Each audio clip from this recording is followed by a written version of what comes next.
Hi there, welcome to Flaming Star Podfics. Today's story is a short one, but I really loved it when I read it. It gave me all kinds of feels, so I wanted to share it with you. It is called Somethin Stupid, I Love You by BBakugoes on AO3. It is rated general audiences, so it is appropriate for all age groups. This is a post-war My Hero Academia story featuring Katsuki Bakugo and Izuku Midoriya.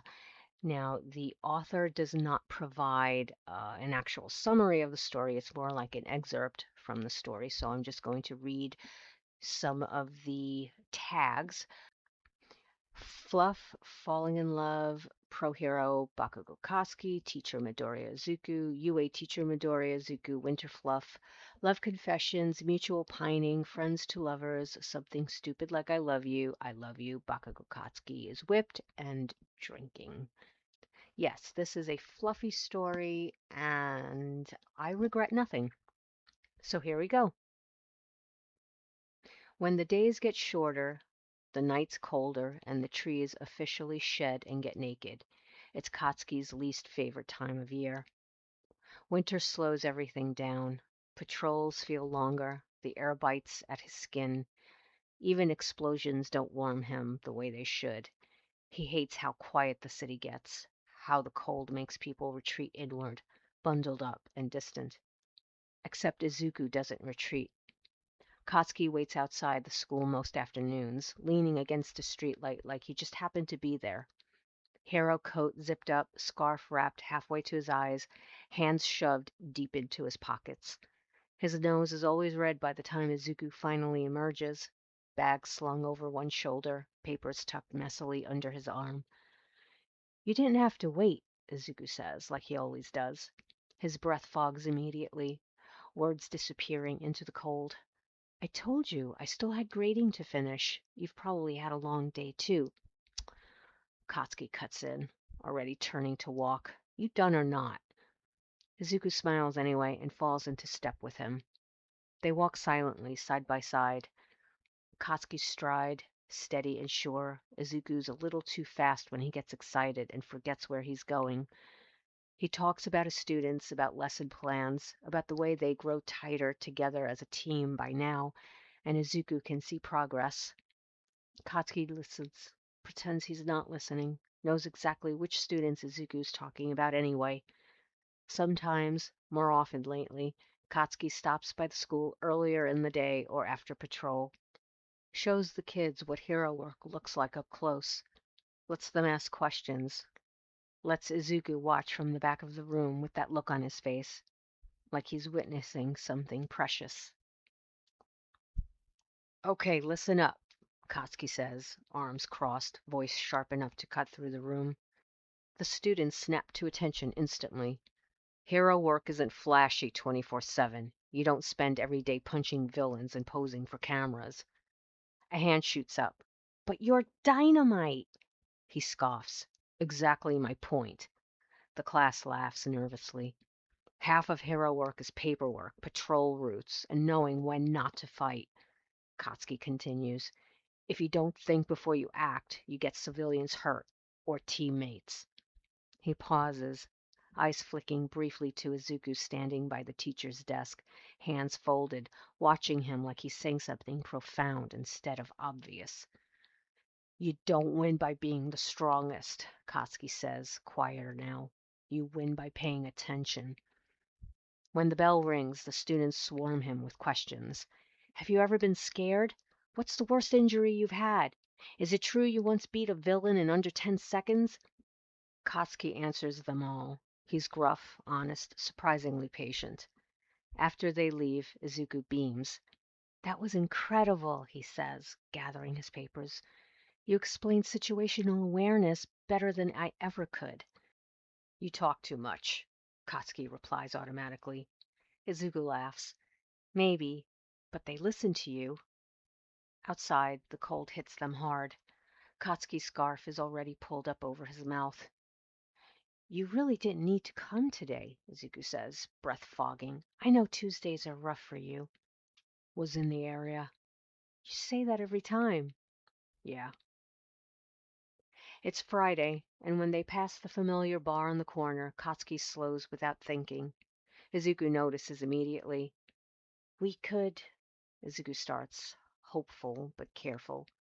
Yeah, Katsuki says, already opening the door. One drink.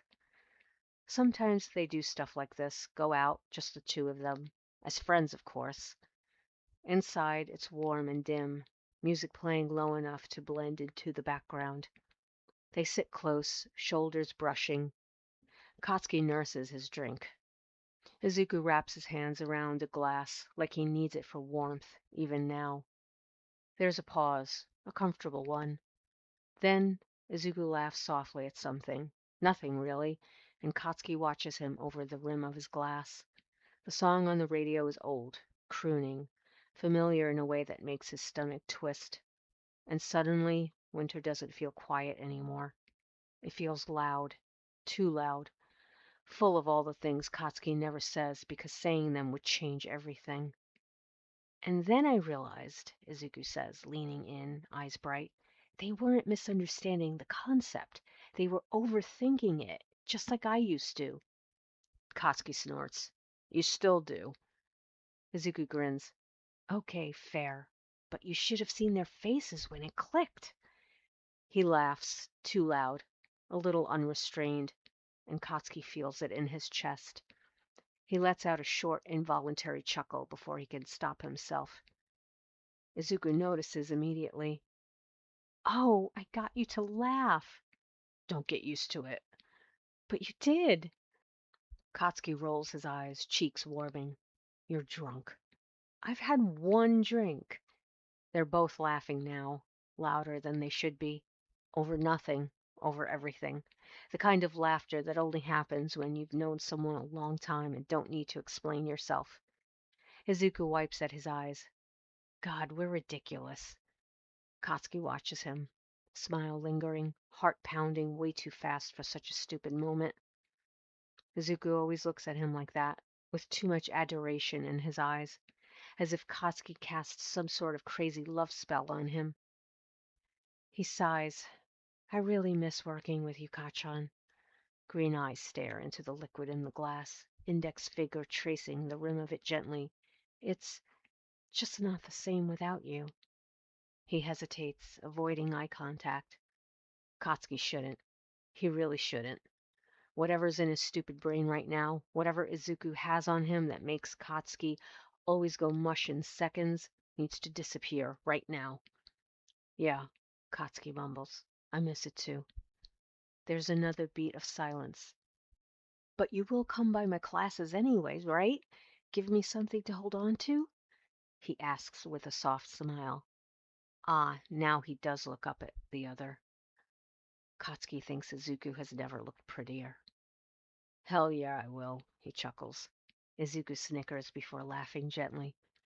The laugh is contagious. A little too much. It's stupid, really. The things he's thinking, the way his eyes scan over Izuku's charming freckles, his hair a mess, tie loose around his neck. He really shouldn't. But right in the middle of it, mid-laugh, mid-sentence, Katsuki blurts it out.